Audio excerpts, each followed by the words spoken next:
tenzende tungamire mukati mezvienzo mananda andibata ndimwino dombo ndiwike ndimwimo tungamire tenzende tungamire semana onyaradzwa unganyara nyanza mananda anomunzwa kanama atinyarara emwete tenzi wenyanza tenzini tungamire aponda svika nyanza mananda ondishisa andichienda zororo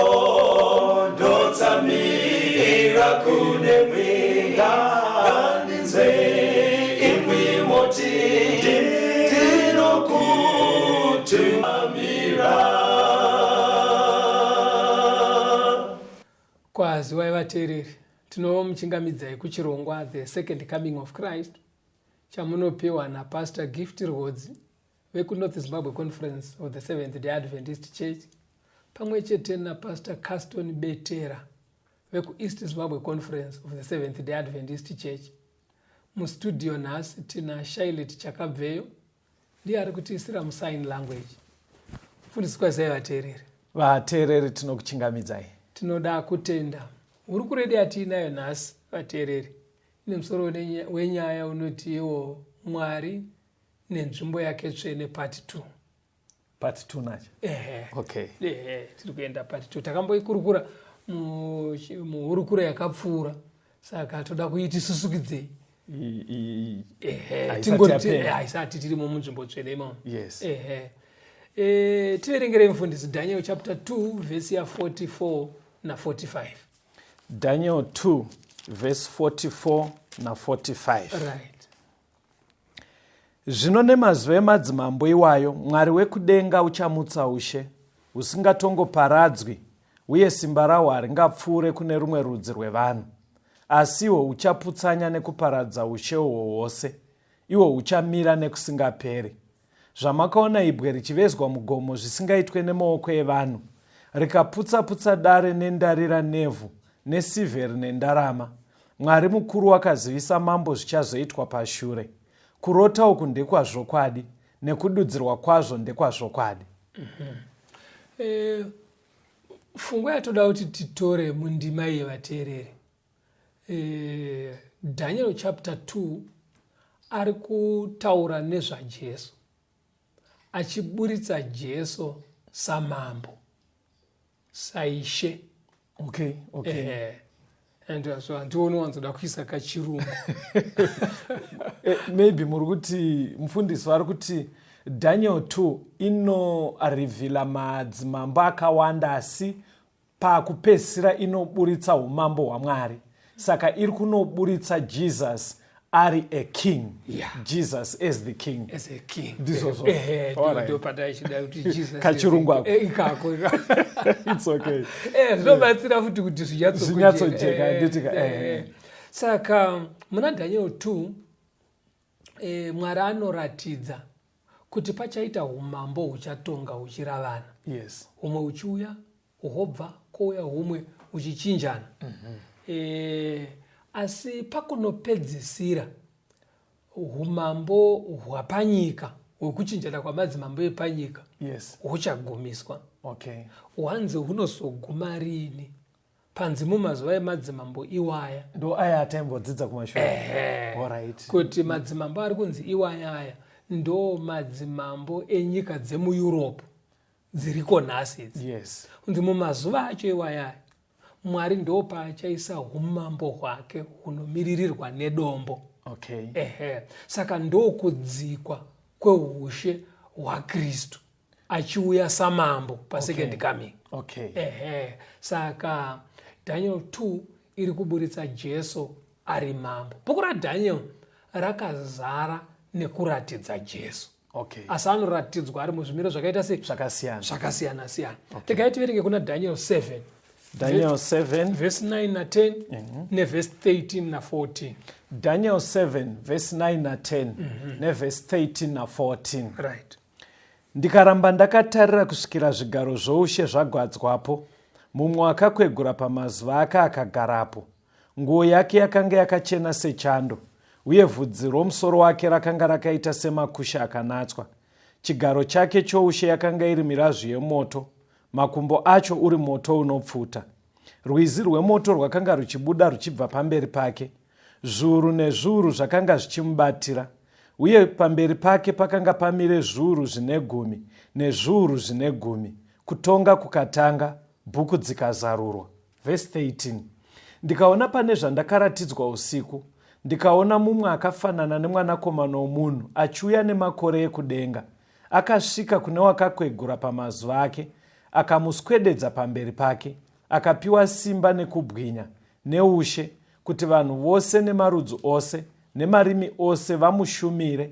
Simba rake reushe isimba risingaperi, risingatozongopfuure, uye ushe hwake haungaparadzwi. Now, muna Daniel 7, Yes. makuburitsa Jesu aine chimwe chimiro, aine imwe office. Okay. Ari kuburitswa semutongi, because pane rutongo ruri pa. Ndanzwa kunzi kutonga kukatanga. Saka pane kutonga kuripo. Saka Jesu ari kuburitswa semutongi. Alright. Ungati chii kana ukaisa muchirungu? Kuti in Daniel 7, Jesus is being revealed as the judge. Right. Ndizvo Ndanchida pekuti judge hapo. omuda judge. Alright, it's Saka okay. ari kuburitswa sajudge. Kutonga kuripo. Yes. Munhu anoongorora nyaya dzaitwa nevanhu. Okay. Obuda nemutongo kuti iwewe wakafanirwa nezvakati, iwewe wakafanirwa nezvakati. Alright. Ndiri mapaona ka. Saka Jesu abuda sajudge. Okay. Pekutanga kuna Daniel 2 abuda sa king, samambo. Apa akubuda sani sajudge, anoinzanisa mhosva dzevanhu, nyaya dzevanhu padare. Okay. Ndo basa rinoitwa najaji. Okay. Tona kuti iwo hauna chauri kupomerwa, enda hako iwewe nyaya yako yakamira yakadai. Okay. Saka ndo mabudiro aari kuita. Tiverengere mufundisi. Pana Daniel chapter 8 verse ya 13 na 14. Daniel 8 verse 13 na 14. Ipapo ndakanzwa mumwe mutsvene achitaura. Zvino mumwe mutsvene zvaakati kuna iye wakanga achitaura, ko izvo zvakaratidzwa zvichasvika rini? Izvo zvechipiriso chinopiswa nekusingaperi, nekudarika kunoparadza, kuti nzvimbo tsvene nehondo zvirege zvichitsikwa netsoka. Akati kwandiri, kusvikira madekwana namangwanana ane zviuru 2,300, ipapo nzvimbo tsvene ichanatso. Panapa pari kutaurwa nezvenzvimbo tsvene. Saka musoro wenyaya uri kuti Sanctuary. Nzvimbo tsvene. Musoro wenyaya uri kuti Mwari nenzvimbo yake tsvene iri kutaurwa ipapapa. But mukatarisa muchaona kuti kubva ipapapa muna Daniel chapter 8 panotsanangurwa zvinhu zvina Gabriel kunosvika muchapter 9 panobuda saJesu ari mune chimwe chimiro. Okay. Asi chiri kutsanangurwa chichibva munzvimbo tsvene. Mapabata munzvimbo tsvene ndo maishanda vaprista. Yes. Kana tiri musanctuary yepano pasi. Saka Jesu anonoburitswa semuprista, asi ari muprista mukuru. Okay. Basa remuprista mukuru muchaona patinenge tichizokurukura tichienda mberi, raiva rokureverera kana kumiririra vanhu pakati pevanhu naMwari, poita muprista. Saka Jesu anotora ofisi yemuprista mukuru kana kuti yegweta, kana mungada kushandisa amwe manzwa akajairika. Saka muri kuti pakati paMwari nevanhu ndo paive nemuprista. Right. Achibatsira vanhu kana vaine nyaya dzavada kusvitsa kuna Mwari. Right. Saka ndo role yaprista. Nekuvareverera. Nekuvareverera. Ndo role yemuprista mukuru. Ndiyo iri kutorwa naJesu panapa. Yes. Kana kuti yegweta, gweta handiti ndiye lawyer ka. Lawyer. Chirungu Bible harinyanyoti lawyer manje. Mabhaibheri echirungu anofarira varare kuti advocate. Rakati dhibe zvaro asi zvarinoreva ndizvo. Ndikoko. Kureva kuti igweta guru. Igweta guru. Very good. Igweta guru. Saka Jesu abuda mubhuku raDaniel nezvimiro zvitatu. anobuda samambo kuna Daniel 2. Ndiye king. Anobuda semutongi kuna Daniel 7 judge. Anobuda semuprista mukuru, that's high priest in Daniel 18. kana kuti advocate. Yes. Anditika right. Saka ndo zvimiro zviri kubuda Jesu. Now muchaona kuti patinenge tichidzidza chimiro chimwe nechimwe ichi chine nzvimbo yacho. Achabata basa iroro ari munhu mumwe chete. Zvese izvi maofisi matatu iwaya zvichaenda zvichibuda patinenge tichidzidza nenyaya sorry ndinonyanyoteerera kana muchitaura pastor. Muri kuti achabata here kana kuti akaabata mabasa aya?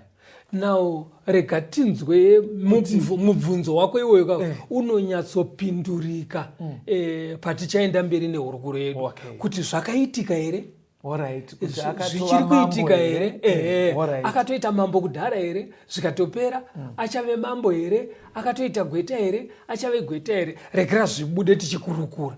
Thank you, pastor. Kana zvisina kuzobuda patinopedza hurukuro ine It's okay, pastor. Tinoda kuti rega tiende mberi Daniel 8 verse 11 kuenda pa 14. Daniel 8 verse 11 to 14. Right. Rukazvikudza kusvikira kumuchinda wehondo, rukamutorera chipiriso chinopiswa nguva dzose. Nzvimbo yeimba yake tsvene ikaputswa, hondo ikamutswa kuzorwa nechipiriso chinopiswa nguva dzose nekuda kwekudarika. Rukawisira pasi zvokwadi, rukafara pazvose zvarakaita. Ipapo ndakanzwa mumwe mutsvene achitaura. Zvino mumwe mutsvenezve akati kunaiye wakanga achitaura, ko izvo zvakaratidzwa zvichasvika rini? Izvo zvechipiriso chinopiswa nekusingaperi nekudarika kunoparadza, kuti nzvimbo tsvene nehondo zvirege zvichitsikwa netsoka. Akati kwandiri, kusvikira madekwana namangwanana ane zviuru 2,300, ipapo nzvimbo tsvene ichanatwa. Pandimai vateereri. Yes. Pari kubudiswa nzvimbo tsvene. Okay. Pataurwa zvenzvimbo tsvene, pakataurwa zvezvipiriso zvinopiswa nguva dzese. Yes. Now zviri kutaurwa kuna Daniel. Ende mukacherechedza muchaona kuti muchapter 8 yaDaniel haatange nekutaurirwa nezvenzvimbo tsvene. Anotanga kutaurirwa nezvegondobwe rehwai, zvenhongo yembudzi, zvikanzi zvaimirira umambo hweMedo Persia neGreece, nekuzouya kweRoman Empire, tichienda kumberi. Izvo zvazvina kuvhundutsa Daniel. Alright. Daniel akazovhunduka pachikamu ichi. Ndo chakazomufendesa ichi. Pari kutaurwa nezvenzvimbo tsvene, chipiriso chinopiswa nguva dzese. Okay. Asi kuti tinyatsonzwisisa zvitibatsire kuvhura pfungwa dzedu kuti tinosvika pakanga pana Daniel.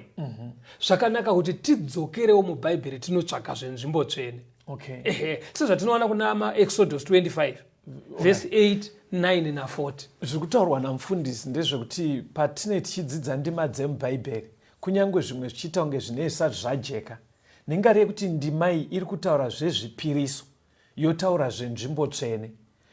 Pakudzidzwa kwebhaibheri unonotsvaga pamwe mubhaibheri pari kutaura zvenzvimbo tsvene yacho nezvipiriso kuti nyaya ijeke. Saka mati tiende kuna Exodus 25 verse ya 8, 9 neverse 40. Ndo patinonyatsotanga kunzwa nezvenzvimbo tsvene zvakazara. Okay. Exodus 25 verse 8 na 9 neverse 40. Ngavandiitire nzvimbo tsvene kuti ndigare pakati pavo, sezvandichakuratidza zvose, iwo mufananidzo wetabhenakeri nemufananidzo wenhumbi dzayo dzose. Munofanira kuita saizvozvo. Verse 40. Uchenjere kuti uzviite nemufananidzo wazo wawakaratidzwa pagomo. Right. Panapa Moses akaendwa naye mugomo naMwari. Yes. Ndobva aratidzwa nzvimbo tsvene kudenga. Akaratidzwa sanctuary yekudenga kana kuti tabhenekeri yekudenga.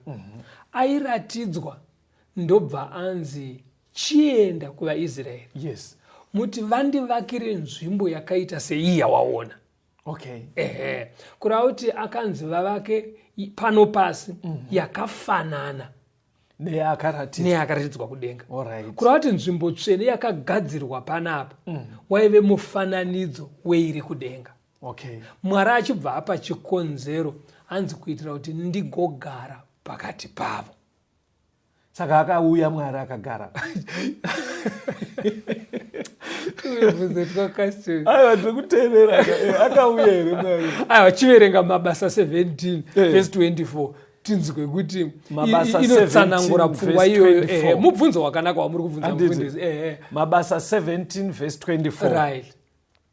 Mwari wakasika nyika nezvese zviri mairi, iye tenzi wedenga nepasi, haagare mutemberi dzakaitwa nemavoko. Andiri kunzwa ndipo ari kutsanangura. Anoti Mwari akasika denga nenyika nezvimwe zvese zvatisati tamboona. Right. Mukuru zvakadaro zvekuti haakwane mutemberi dzatinovaka. Ani mamabvunza saka akatouya here literary atitika. Saka bhaibheri riri kuti haakwane. But iye ndiyati ndoda usikogara. Saka Mwari paakati ndivakireka hakusi kuti aida pekugara. Because hanzi hagare zvinoitwa nemaoko evanhu. Saka aidei. Kana kuti aida pekusikoti kana akushanya pano panyika wawana kwekusvikira. Aiwa handizvo zvaaitsvaga. Haatokwane imomo. But chaaida manje aida kuti pagadzirwe nzvimbo yaaizoshandisa kudzidzisa vanhu zviri kuitika musanctuary yokudenga maanogara. Because musanctuary yokudenga ndo maanogara. Ndo muofisi maanoshandira kana achiita basa rekuponesa vanhu. Kana achiti sorry ndikona nguva dzedu ndoda kuti timbonzwa kambo. Mukuteerei mimi Mwari anoshandira kusanctuary yekudenga. Saka paakati ndiitirei nzvimbo ndigare pakati penyu pano panyika. Mukutaura kwanhasi muri kuti aida kuvhura kamwe kabhuranje. Aiwa hakusi kuti anga achida branch pano pasi. But kuti aida kugadzira nzvimbo yekuti maactivities anenge achiitika imomo ati uri kuona izvi ndo zviri kufananidzira zviri kuitika kudenga. Because kudenga ndo kwaanoshandira zvekudhila nechitema. Kubvisa chitema pamunhu, munhu osara achena nekuzochiparadza. Ndo basa raanoshanda kana ari munzvimbo tsvene yekudenga. Mirai pastor, ndoda kuti musikotangira panyaya iyoyo. Tinyatsonzwa pamururamba mukoti office apa. Iye zvino mirai timbonzwa kambo vateereri.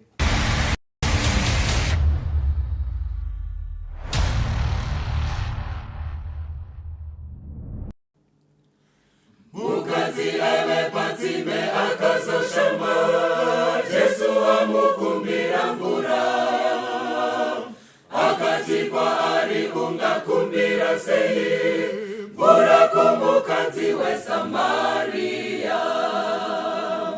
Wasangana naMwari Yesu, akuudza nezveupenyu hwako.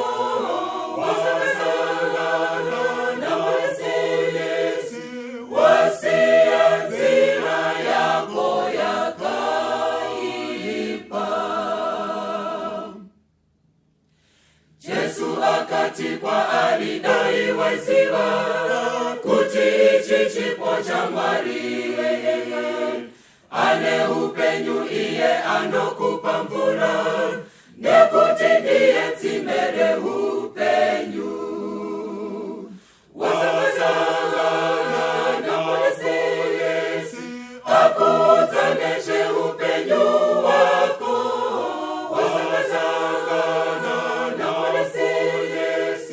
Wasiya nzira yako yakaipa.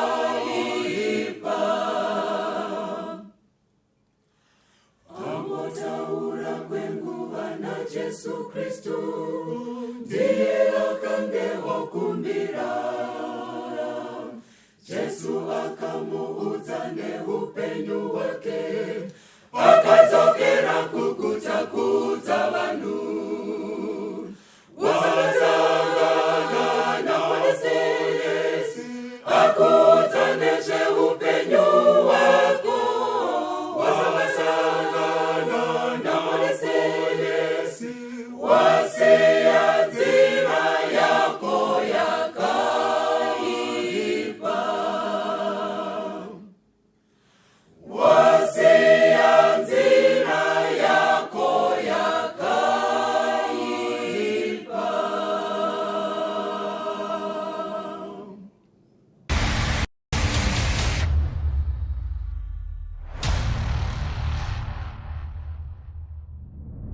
Tinomuchingamidza vateereri, tiri kuenderera mberi neurukuru yedu Mwari nenzvimbo yake tsvene part 2. Pane pememasira dzokororai mamati kudii? Mwari akati kuna Moses amuratidza nzvimbo tsvene, sanctuary yokudenga. Yes. Ndobva ati endai munogadzira yakafanana neiyo, achibva atopuwa madimensions acho, yakareba zvakadai, yakapamhama zvakadai. Ndobva Paul atisira pachena kuti Mwari haakwane mudzimba idzi dzinovakwa. Saka hakusi kuti aitsvaga pekupota achisvikira kana auya pano panyika. Asi chaaida kuti tinzwise, maybe tikaverenga Hebrews 8 verse 5 inotibatsira pane zvatoda kuti tsanangure mufundisi. Hebrews 8 verse 5. Hebrews 8 verse 5. Ivo vanoshumira mufananidzo nemumvuri wezvokudenga, sezvaakarayira iye Mozisi oda kuita tebhenekeri, nekuti wakati, tarira uite zvose nemufananidzo wakaratidzwa mugomo. Hanzi zvaitwa pano pasi, Yes. wanga uri mumvuri wezvokudenga. Yes. Wakambona kuti kana uchifamba mumvuri unogona kuenda pamberi pako, uchitoona kuti mumvuri wako uri wakareba wakaenda uko, ukanga wasvika pane mumvuri ende unenge utonatonyatsoona kuti haui mumvuri wemunhu. Saka kana zvichinzi zvaiitika pasanctuary yepano pasi, wanga uri mumvuri. Mamwe mazwi imwe zwi latogona kushandisa ndekuti sanctuary yepano pasi yaive mepu, handitika, yesanctuary yokudenga. Mepu kudukupisa nzvimbo hombe yoiswa pabepa, yokwana ipapo, asi ichiratidza zviri nzvimbo chaiyo chaiyo. Saka sanctuary yepano pasi yakavakwa naMozisi yanga iri mepu yesanctuary yokudenga, kana kuti picture, foto yesanctuary yokudenga, asi ichiratidza chaizvo zviri kuitika kudenga. Mwari aizviitirei? Kune basa riri kuitika kudenga rekuponesa munhu, rekubvisa chitema pamunhu, kuti munhu adzokere muukama hwake naMwari. Basa iroro rinoitirwa musanctuary yokudenga. Saka Mwari akaita sekunge kuti panapa paitwe inenge drama, kuti tizive zviri kuitika. Saka iro vara rekuti mumvuri riri mubhaibheri ka? Iroro ndiri kutoona futi kuti riri kutongofanana nezvamataura, pakuti unogona kunzwa vanhu ari mumba yavo mukicheni kumusha, unzwa ndiani ari panze apo, unzi sei wada unzi pane mumvuri wandaona. Mumvuri uri kufanira kuratidza chaizvo pana ari kuuya. Saka vaifanitirwa kunge drama, asi ichiratidza chaizvo zviri kuitika. Saka ndezvipi zviri kuitika musanctuary yokudenga? Verengai Isaiah 1 verse 18 munzwe mufundisi. Isaiah 1 verse 18. Iyi yakajairika kai pasi? Asi iverengei kwamuri yakajairika mufundisi. Verengerai vateereri vadzwe, vamwe vari kurenda mabhaibheri avo. Alright. Isaiah 1 verse 18 vateereri. Chiuyai zvino titaurirane, ndizvo zvinotaura Jehovha. Kunyange zvivi zvenyu zvakaita semucheka mutsvuku, zvichachena sechando. Kunyange zviri zvishava semuti mushava, zvichaita semakushe emakwai. Right. Mwari panapa ari kudaidza mutadzi. Anoti uya tizotaurirana. Hona watadza iwe. Saka kana tichidzidza nyaya yenzvimbo tsvene, Mwari paanodaidza munhu mutadzi, anomudaidza akamira munzvimbo tsvene, anomudaidza ari musanctuary. Panenge achiti uya kuno, unorangarira zvavaitwa nanabai uri mupfana, zvakunzi kasitori uya kuno, vachida kukugeza, waitenda kwavari kune dhishi, ndokuonogezerwa. Saka Mwari kana achida kugeza munhu kubva muchitema, anomudedza iye akamira musanctuary, ndokune dhishi, ndokunogezwa zvitema ikoko. Andinazvoona oti uya kuno tizotaurirana. Muri kuita ngedambudziko remunhu zvitema zitereri. Chitema ka wakanganwa munhu uri kure yatakamboita kuti ndo chakaparadzanisa munhu naMwari. Ndo chakapwanya ukama pakati pemunhu naMwari. Saka kuti udzokere manje unoda sanctuary. Ndoma zvinogadzirwa chitema chobviswa munhu osara ave akugashirika zvaive pakutanga. Pastor, sorry, andisikuza mafambira muta nechidzidzo. Muri kuti here mimi muofisi maMwari mubasa rake guru kudhila nenyaya yechitema. Because kozvana kukomborera chichi zvimwe zvinozoitwazvo kukomborera Mwari haablese pane chitema. Saka kuti munhu ableseke chitema chinofanira kutanga chabviswa. Saka ndo main nyaya inonetsa yechitema. Chitema ndio saka uchitonzwa zvireva achiti munhu anoramba zvinotaurwa naMwari nenzeve yake munamato wake unonyangadza kurati unotobhowa Mwari. Saka pane chitema panobhowa Mwari. Osaka muri kuti kana ari muofisi ada kutanga adhila nechitema zvimwe zvese zvochiwedzerwa uya manje zvochiuya bai. Inzwa zvaanoita pana Isaiah 43 verse 25. Isaiah 43 verse 25. Ari musanctuary anoita sei kumunhu iyeni ndini ndinodzima kudarika kwako nekuda kwangu handicharangarire zvivi zvako. Andiri kuona anoti ndinodzima. Mapisarema anotsanangura kadzimiro kacho. Ukaverenga kuna mapisarema 103 pavhesi ya12 vateereri inotsanangura kana Mwari achiti ndinodzima kudarika kwako zvese zvaanozvita ari musanctuary. But inzwa ikadzimiro kacho kaanoita. Dzima kakungoramba pasi. Inzwa kuti anoita sei. Mati mapisarema 103 verse 12. Mapisarema 103 verse 12. Right. Sekuva kure kwemabvazuva nemavirira saizvozvo wakabvisa kudarika kwedu kwose kure nesu. Saka hanzi munhu kana aine chitema chaakaita akaenda kuna Mwari poshandwa basa rinoitwa musanctuary rekubvisa chitema. Hanzi naMwari ndinochiisa kure nemunhu sekuparadzana kwakaita mabvazuva nemavirira. East from west. Zviri kurevei mfundisi? Zvazviri kureva ndezvekuti unosara wamira sekunge usina kumbotadza. Pozi chikatsvagwa pauri ipapo chinoshayikwa zvamuchose. Ndokashandiro kanoita Mwari nemutadzi. Ndafara kunzwa uchidaidza varero rekuti amen. Vateereri varare kuti amen. Ndekuti zvakanakisa ngazvirambe zvakadaro zvakadaro kuti Mwari wauya kwaari uri mutadzi basa raanoita ari musanctuary kana wauya kuzotaurirana naye anobvisa chitema chako. Vanhu vanogona kusara achiti handiwe kudai gore riya ndiye akazodai mwedzi uya asi Mwari kana wauya wateedzera zvaanorayira anenge abvisa chitema chako zvikunge usina kumbobvira wakachiita.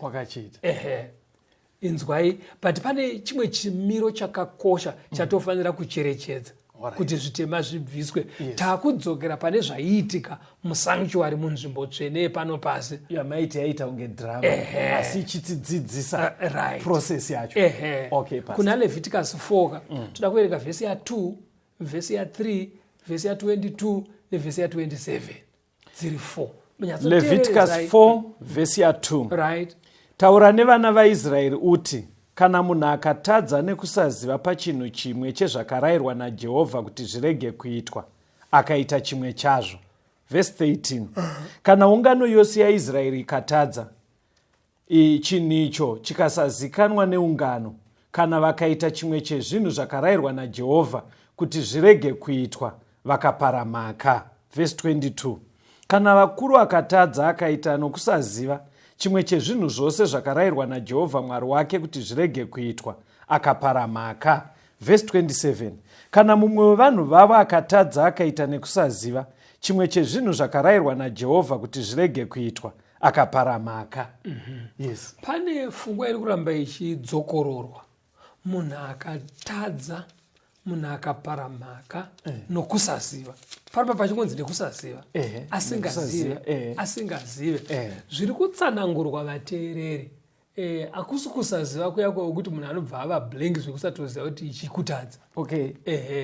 Asi zviri kutaurwa panapa ndezvekuti munhu akaita chunhu asina kuzvimisira kuti ndinotochiita bedza handina hanya nazvo kuti Mwari vanoti kudii. Kune matadzira akadaro. Ekutadza nekuti munhu akundwa nemuedzo. Ndobva aita zvisingadikamwe naMwari. Munhu iye ari kunzi anoregerereka. Asiyana nemunhu anoita achiziva, achinyatsoda, asingadi kuzvidzora. Asingatodi kutsurwa futi. Tara muenzaniso unogona kushanda ipapo. David aiziva kuti upombwe hwakaipa. Aiziva kuti kuuraya munhu kwakaipa. Kuchiva kwakaipa. Asi nekudhakisa munhu. Nekudhakisa. Aitoziva kuti nekudhakwa kwakaipa. But aona mukadzi wemunhu akamuchiwa, haana kutendeuka ba, akabva atumira munhu kunomudaidza. Aitonyatsoziva kuti ndiri kumudeedzerei. Ndobva asangana naye, abata pamuviri, ndobva afunga kuti ndovhara sei kuti mimba iyi isaonekwe. But pakupedzisira akatozoita kuti uri yafe. But zvese izvozvo zvapera manje, ndo pakauya muprofita Nathani. Vamutsanangurira, akataura nyaya yake, akatsanangura. David anoti, ndakatadza, Mwari ngaandiregerere. Saka anoregererwa. Ende Nathani akabva amuti waregererwa ipapo. Saka pari kunzi nekusaziva apa. Aiziva kuti zvinhu izvi zvakashata. Because ndaida kuti vanhu vese vari kutadza vazhinji pastor vanenge vachiziva. Asi kukundwa nesimba riri pamuedzo. Ateereri. Unokundwa nesimba riri pamuedzo. Asi unoona mutsauko uri pakati paDavid naSaul. Saul anoti iye azoudzwa naSamueri kunzi iwe Mwari akati musiye zvese izvi kana maparadza vaAmareki bva maparadza nezvinhu zvavo zvese. Iye panze pekuti ati sori ndakanganisa, hadaro manje. Vanhu ndo vatotora izvozvo. Saka ndokusindimara manje. Kune kutadza nekusindimara. Kutadza uchinyatsoziva, uchinyatsoda, wakatoruma muromo, usingambokendenge pakutaura kwavafana kuti chero zvazvaita. Kutadza ikoko kunotaurwa pana vaHebrew 10:26. Hebrews 10:26. Nekuti kana tichitadza nebwoni, kana tambogamuchira zivo yazvokwadi, hakuchine chibayiro pamusoro pezvivi. Kutadza nebwoni, kutadza uchida, kutadza wakatemba, kutadza wakatoruma muromo wezasi newepamusoro, kuti ndinozviita bedza, ndinei nazvo, chero waudzwa, but hauzvidzore pazviri. Kutadza kwakadaro manje, handiko kunoregererwa musanctuary. Saka tomboti waita katadziro kana David kaya kana kekudi, waifana kudii? Handei zvaiitika. Kungoti wakundwawo asi hausi wakasindimara, waifana kudii? Waifanira kudii? Hatidzokerei kusanctuary tinoona zvaiitika kuna Leviticus 5:5. Leviticus 5:5. Zvino kana akava nemhosva kune chimwe chaizvozvo, unofanira kuzvireurura zvaakatadza. Saka every day vanhu vaiti kana vatadza, vaiuya vanzwisa kuti ndatadzira Mwari, vosvikoreurura zvavakatadza pasanctuary. Aitouya nechipiriso chezvivi, vosvikoreurura zvaakatadza, achinyatsodudza nezita racho. Handiti mapabataka. Ndo zvaiitwa izvo. Saka munhu kana watadza chero nanhasi, zvakakosha kuti uti Mwari, I am sorry, ndakundikana, ndatadza, ndiregererei. Mwari vanoregerera. Hatidzokerei pasanctuary. Pana Leviticus 4, toda kuverenga vhesi ya3, toverenga vhesi 14, toverenga vhesi 23 na28. Leviticus 4 vhesi ya3. Kana muprista wakazodzwa akatadza, akapinza vanhu pamhosva, unofanira kuvigira Jehovha nzombe duku isine mhosva, nekuda kwezvivi zvake zvaakatadza kuti chive chipiriso chezvivi. Verse 14. Kana chivi chaakatadza chikazozikanwa, zvino ungano ngaiuye nenzombe duku chive chipiriso chezvivi, iuyiswe pamberi petende rokusongana. Verse 23. Kana chivi chake chaakatadza akachiziviswa, ngauye nenhongo yembudzi isine mhosva chive chipiriso chake. Verse 28. Kana chivi chake chaakatadza akachiziviswa, ngauye neshechi yembudzi isine mhosva chive chipiriso chake pamusoro pezvivi zvake zvaakatadza. Ibvai maverenga Leviticus 5 vhesi ya7 mufundisi. Leviticus 5 vhesi 7. Kana asingagone kuuya negwayana, ngaavigire Jehovha njiva 2 kana twana 2 twenjiva chive chipiriso chemhosva yake yaakatadza. Now muri kuona kuti vanhu vakatadza apa vakasiyana-siyana. Kana ari muprista, kana ari mutungamiriri, kana umwe munhuwo zvake, umwe aibva anzi ngaauye nechimhuru chemombe chimukono. Mbudzi, vamwe hwai. Pano anzi njiva.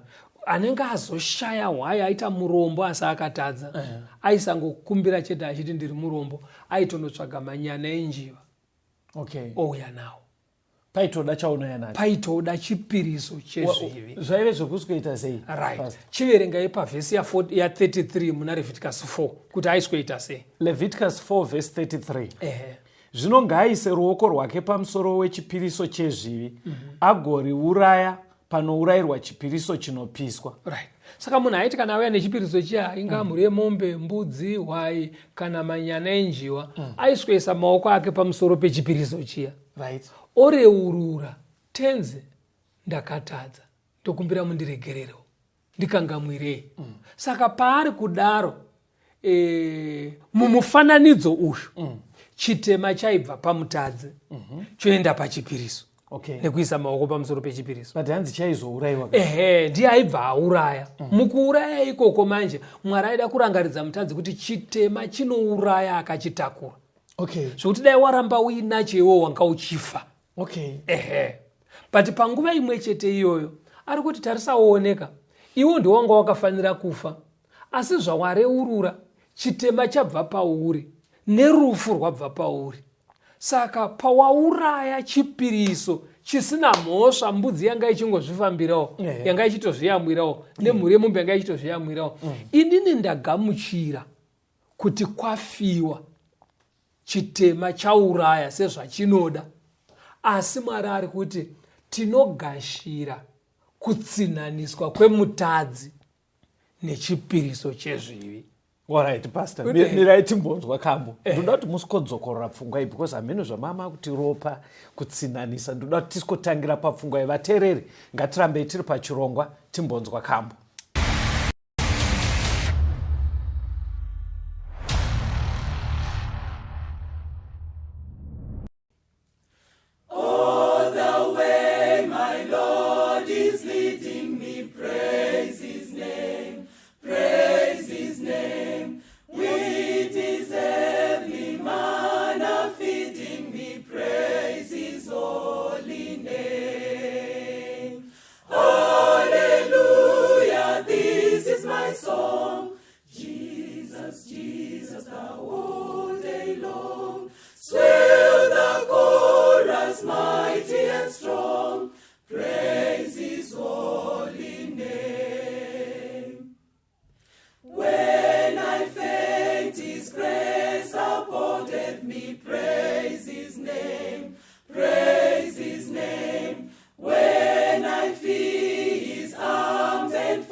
Tinomuchingamidza vateereri, tiri kuenderera mberi nehurukuro yedu Mwari nenzvimbo yake tsvene.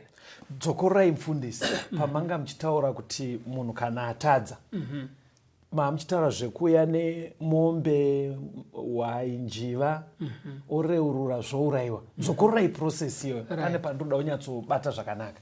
Ngatirambei tichirangarira vateereri kuti patiri kudzidza nezvenzvimbo tsvene, Yes. Mwari chaari kuda kuti chinzwisiswe izano reruponeso. Okay. Kuti kana tiri musanctuary chii chinonyatsoitika kuti munhu aponeswe. Saka pasanctuary yepano pasi ndo paiitikira mufananidzo wacho. Saka chii chaiitika? Mutadzi aiuya nechipiriso chezvivi, oisa maoko pamusoro, aizviitirei? Kutransfeya chitema kubva paari atendeuka uya akareurura chitema nezita racho, chitema choenda pachipiriso. Asi Mwari anoti murayiro wezvivi rufu, pane chitema panofanira kufiwa. Okay. Saka chipiriso ichi chaibva chaurayiwa nemutadzi auya atendeukawa. Mwari achidzidzisa kuti dai waramba uine chitema ichi wanga uchifa. But panguva imwe chete ari kuti muhurongwa hwekudenga muzano reruponeso, yes, tinogashira kuti panzvimbo pemutadzi pafe substitute. okay, kureva kuti tinogona kutsinhanisa mutadzi nechipiriso, asi pachifiwa potofiwa chipiriso ndochofa, kudenga voti uyu asununguka, ndachitema charipirwa. Chitema chinoripirwa nerufu neropa. saka ugonotsinhanisa chitema nemari. Aiwa, ikoko hazviite. Peter akatoramba akati hazvidi sirivha kana ndarama. Okay. Saka muka yafa. Then andiye pana Leviticus 4 verse ya 7 neverse 16 to 18. Leviticus 4 verse 7. Zvino muprista aise rimwe ropa pamberi paJehovha panyanga dzeatari yezvinonhuhwira zvakanaka iri mutende rokusongana, agodurura rimwe ropa rose renzombe mujinga meatari yezvipiriso zvinopiswa iri pamukova wetende rokusongana. Verse 16. Zvino muprista wakazodzwa ngauye nerimwe ropa renzombe patende rokusongana. Muprista anyike munwe wake muropa, arisase kanomwe pamberi paJehovha pamberi pechidzitiro. Zvino ngaaise rimwe ropa panyanga dzeatari iri pamberi paJehovha iri mutende rokusongana. Saka chipiriso chiya chaurayiwa, mutadzi uya atendeuka aidzokera kumba achiti ndasunungurwa ini. Yes. Chitema chasara uko. Saka zvaita muprista manje vaishanda pasanctuary, vaisvika votora ropa rechipiriso chaurayiwa chiya, ndoro vopinda naro munzvimbo tsvene. Rimwe rainozorwa panyanga dzearitari, rimwe rainozorwa paketeni ranga ririmo musanctuary. Okay. Saka nekuita ikoko, chitema chabva pamutadzi chaenda pachipiriso, chaburitsa ropa, chatakurwa neropa kuenda musanctuary. Pane imwe sorry, zvikuita kunge chitema chaparwa vanhu ari kumba, zvikuita kunge chaipesira chamusanctuary. Very good. Chaipesira chatowo musanctuary. Ndizvozvo. Nekuti muzano reruponesoka urongwa ndehwekuti akatadza uyu, atendeuka uyu, ngaachisara asisina chitema, ngachiuye kuno isi tinoziva kuti tinozodhira nacho sei. Saka but process alright imbofambei pasi. Leviticus 6 verse 25 na 26 neverse 29 inotaura futi imwe nzira yaishandiswa kuti chitema chisare kusanctuary. Taura naAroni nevanakomana vake uti, murayiro wechipiriso chezvivi ndiwo: panourayirwa chipiriso chinopiswa ndipo panofana kurayirwawo chipiriso chezvivi pamberi paJehovha, chitsvene kwazvo. Muprista unochibayira pamusoro pezvivi ndiye unofanira kuchidya. Chinofanira kudyiwa panzvimbo tsvene paruvazhe rwetende yokusongana. Zvino varume vose kuvaprista vanofanira kuchidya, chitsvene kwazvo. Zvimwe zvipiriso zvaiurayiwa, mufundisi nemivateereri, pane nyama dzainzi naMwari idzi kuvaprista vanenge varipo pasanctuary, torai mudzidye, asi dzaisanodyirirwa kumba. Okay. Dzaidyirwa munzvimbo tsvene imomo. Saka nzira mbiri dzaienda nadzo chitema musanctuary. Aigona kutakurwa neropa rechipiriso, ropindwa naro musanctuary. Right. Kana kuti nenyama yainodyirwa nemuprista mukati menzvimbo tsvene. Okay. Saka nenzira iyoyo chitema chabva pamutadzi, chaenda pachipiriso, chabva chatorwa chipiriso chafa, chonopinda nenyama kana neropa munzvimbo tsvene, chosara chiri imomo. Okay. Inzwai pana Exodus 26 verse ya 33. Exodus 26 verse 33. Right. Urembedze chidzitiro pasi pezvikokedzo, ugoisamo areka yechipupuriro mukati mechidzitiro. Chidzitiro chigova kwamuri chinhu chinoparadzanisa pakati penzvimbo tsvene nenzvimbo tsvene-tsvene. Pari kutaurwa panapa sanctuary yanga ine kamuri mbiri, kana kuti mipanda miri, kana kuti ngati 2 rooms. 2 rooms. asi dzanga dzakaparadzaniswa nemaketeni ataurwayo. ehe. Okay. Saka kubva murumu yekutanga kana kuti mukamuri yekutanga waipfuura nepaketeni woenda murumu inotevera. Okay. Saka rumu yekutanga yainzi nzvimbo tsvene, holy place. ehe. Yechipiri yainzi nzvimbo tsvene tsvene, most holy place. ehe. Okay. Saka vatadzi vaiti kana vatadza vauya pasanctuary auraya chipiriso, maprinsita pavaitora ropa raipindwa naro kunosiiwa, rimwe racho rainozorwa paketeni ipapo, rimwe roiswa panyanga dzeatari dziri munzvimbo tsvene. But wari yangu pastor ndeyekuti taona chivi chichibva kumutadzi zviri kuita kunge chiri kusiyiwa musanctuary. Mamboti chitema chinosvibisa, muri kutii pastor? Leviticus 18 verse 24 ndo inotaura pfungwa yamuri kutaura iyoyo yekuti chitema chinosvibisa. Leviticus 18 verse 24. Regai kuzvisvibisa kune chinhu chimwe chaizvozvo, nekuti vahedheni vakasvibiswa nezvinhu izvi zvose, ivo vandakadzinga pamberi penyu. Right. Saka nekuti chitema chinosvibisa, pachaisara musanctuary, yes, sanctuary yaibva yasviba. Kusviba kuya kwakuri pamunhu kwasara musanctuary. Okay. Saka every day paitendeuka mutadzi achiuya chipiriso chichifa, sanctuary yaiwedzera kusviba. Imi, saka munhu aita akaramba achitadza as long ari kuyeuka kuti akatadza ende ada kutendeuka aidzoka futi nechimwe. Asi kutadza kwacho anozoyera ndiMwari manje kuti uku kwakwe bhoro. Asi ndo yaive process. Ndo yaive process yacho. Wosiya chitema chako musanctuary. Okay. Saka zvozonzi pastor because ndikuedza kuona vanhu vaIsraeri vai vakawanda kana nematereri fungai zuva rega rega munhu atadza achienda vachidaro ropa richidaro nezvamuri kutsanangura zvozodii kana zvivi zvazara temberi yasanctuary yaramba ichisviwedzera kusviba. Leviticus 16 inopindura mubvunzo wenyu pastor. Leviticus 16 mukaverenga verse 29 na 30 neverse 33 ne34. Leviticus 16 verse 29 na 30. Unofanira kuva murayiro usingaperi kwamuri. Nemwedzi wechinomwe nezuva regumi remwedzi munofanira kuchema pamweya yenyu nekusabata mabasa ose, kana ari munhu akaberekerwa pakati penyu kana ari mutorwa ugere pakati penyu, nekuti munofanira kuyananisirwa nezuva iro kuti munatswe. Munofanira kunatswa pazvivi zvose pamberi paJehovha. Verse 33. Unofanira kuyananisira nzvimbo tsvene, uye unofanira kuyananisira tende rokusongana neatari, uye unofanira kuyananisira vaprista navanhu vose veungano.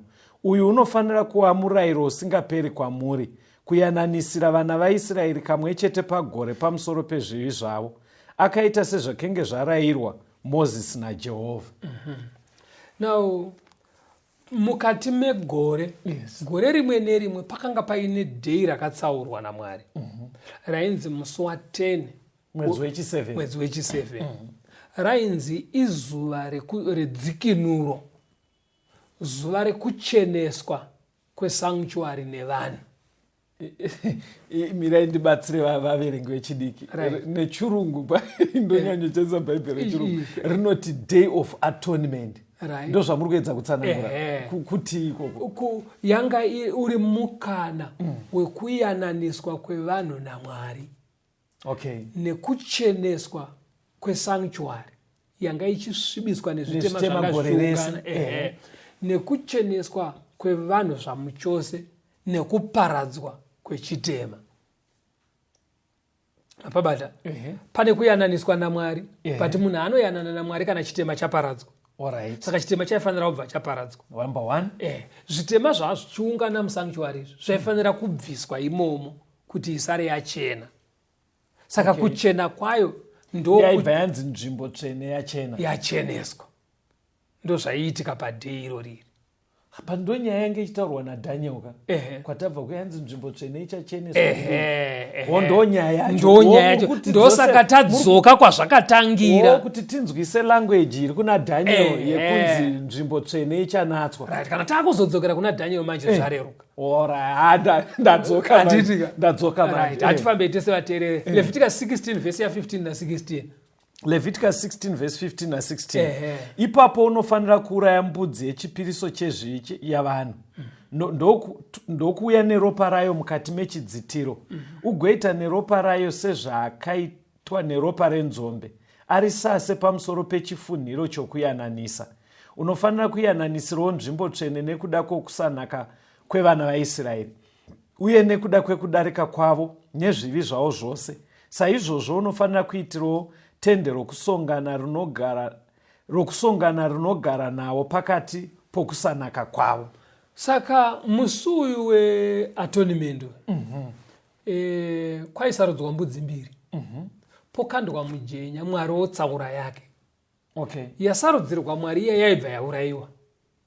Muprista mukuru high priest vanga vakawanda ndiye aitora ropa rembudzi yaurayirwa Jehovha opinda naro musanctuary asi ainopinda panzvimbo tsvene tsvene kurumu yemukati ikoko ndokwainonamata achichemera kuti Mwari bvumirai zvitema zvese zvanga zvichiungana muno kuti zvibude zviraswe nekusingaperi.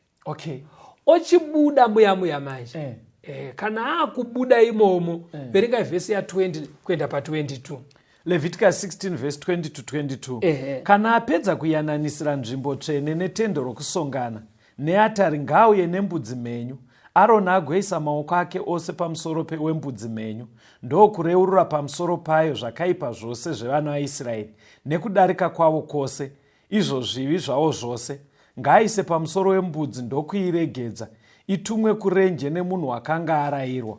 Mbudzi iyo inofanira kutakurira zvakaipa zvavo zvose kunyika isina vanhu. Unofanira kuregedza mbudzi iyo murenje. Abuda akunobuda munzvimbo tsvene manje muprista mukuru. Aiuya pambudzi mhenyu yasara. Yaidaidzwa kunzi mbudzi yaAzazeri. Kana kuti mbudzi yekurasira. Oswesa maoko pamusoro payo. Achireurura zvitema zviya zvaabuda nazvo musanctuary zviiswa pambudzi mhenyu yopohwa jaya rakasimba ratsaurwa roitakura iri mhenyu yonosiyiwa kurenje kusingagare vanhu yodzungaira iriko yaisazodzoka kumba. Saka ndokuti zvitema zvabva musanctuary yachena andivazviona. Saka pakadaro vanhu vaibva vapembera kuti tasunungurwa nekusingaperi. Anditi mapabata. Because kusara kwaiita chitema pasanctuary mutadza areurura kwanga kuri temporary. Ndikuona nguva yedu iri kufamba pasi. Ndoda kuti ndiedze kupa ka-short summary kana ndabata zvakanaka mondiudza kudaro. Munhu atadza atendeuka ouya nechipiriso oreurura pamusoro pacho. Handitika areurura pamusoro pacho obva achiuraya. Ropa rechipiriso rotorwa nemuprista onorizora paatari munzvimbo tsvene. Kana kuti muprista odya nyama yechipiriso kuratidza kuti chivi chabva chapindwa nacho musanctuary. Zvaiitwa gore rese kureva kuti nzvimbo tsvene yairamba ichisvibiswa nezvivi. Musi wa10 mwedzi wechi7 vaizoita mutambo wekuti zvivi zvibude. Pochuzwa mbudzi mbiri yainzi yaMwari yourayiwa.